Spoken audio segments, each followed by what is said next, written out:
অনেকে এই কথা বলে যে Bangladesh is not for beginners. আসলে কথাটা একদম সত্য।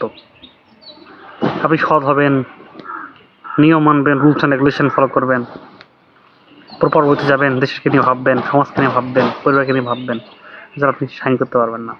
আপনি নিজেই ভাবতে তো এরকম হবে যে আপনার পাচার তেনাটাও নাই। এটাই বাস্তবতা।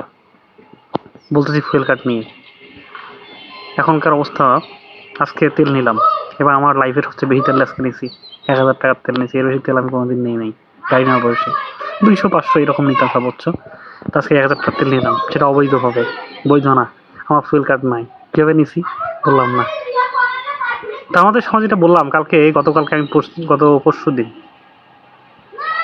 আমি অথেন্টিক মানে রাইট ওয়েতেই আমরা গিয়েছিলাম হচ্ছে তেলে আবেদন করলাম।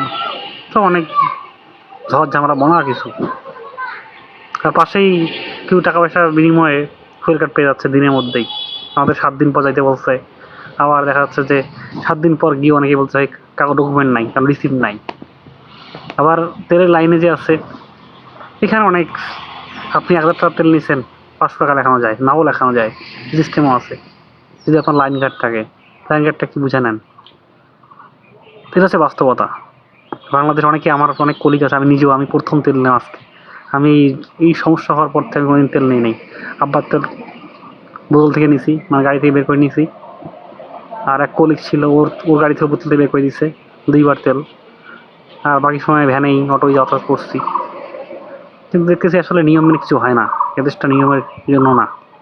আর যারা রুলস অ্যান্ড রেগুলেশন করে তারাই নিয়ম মানে না। আমাদের লাইনেই প্রথম যাকে তেল দিল সে হচ্ছে পুলিশ। সম্ভবত পুলিশের এসআই হতে পারে। তার কার্ড নাই এবং সে লাইন খাটে নাই। আমার কিন্তু লাইন খাটছি অ্যাটলিস্ট ৩০-৪০টা গাড়ি ছিল, লাইন খাটে তেল নিচ্ছি, কিন্তু লাইন কাটা হয়নি। তাই লাইন কাটার দরকার হয় নাই। তো বাংলাদেশে সরকারি যে চাকরি করে বা সরকারি একটা পিওনের দামও অন্য সবার থেকে বেশি। এটা বেশ হাস্যকর। অথচ বাংলাদেশকে টিকে রাখে যে কোনো প্রাইভেট যারা চাকরি করে বা নিজে উদ্যোক্তা তারাই। সরকারি একটা লস প্রজেক্ট বাংলাদেশের জন্য, সত্য কথা।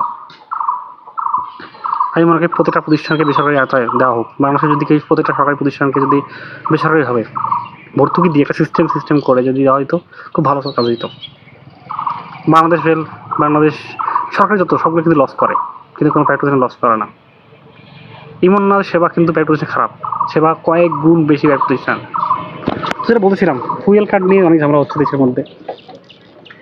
তো আমরা অনেক ভালো করে করতে পারতাম, ডিল করতে পারতাম। সরকার বলতেছে তেলের সংকট নাই, কিন্তু আমি বিশাল লম্বা লাইন। মাঝখানে ফুয়েল কার্ড করে বলো জনগণের আরও ঝামেলা করলো। জনগণকে ফুয়েল কার্ডের মধ্যে একটা বৈষম্য তৈরি করে দিল। ফুয়েল কার্ড নিতে অনেক ঝামেলা হয়, যারা পাচ্ছে তারা পাচ্ছে, যারা পাচ্ছে তারা পাচ্ছে না। তাহলে এইসব না করে আমি আমার টাকা দিয়ে তেল কিনবো। এত লাইন ঘাট না করে বা এত ফুয়েল কার্ডের ইস্যু না করে সুন্দর হয়ে যেত। আমাদের মধ্যে একটা যদি চেতনাবোধ তৈরি করা যেত, তাকওয়া, প্রত্যেকটা মসজিদ ইমামরা যদি খুদ বলা যেত যে আমাদের মতো সংকট, আসলেই সংকট।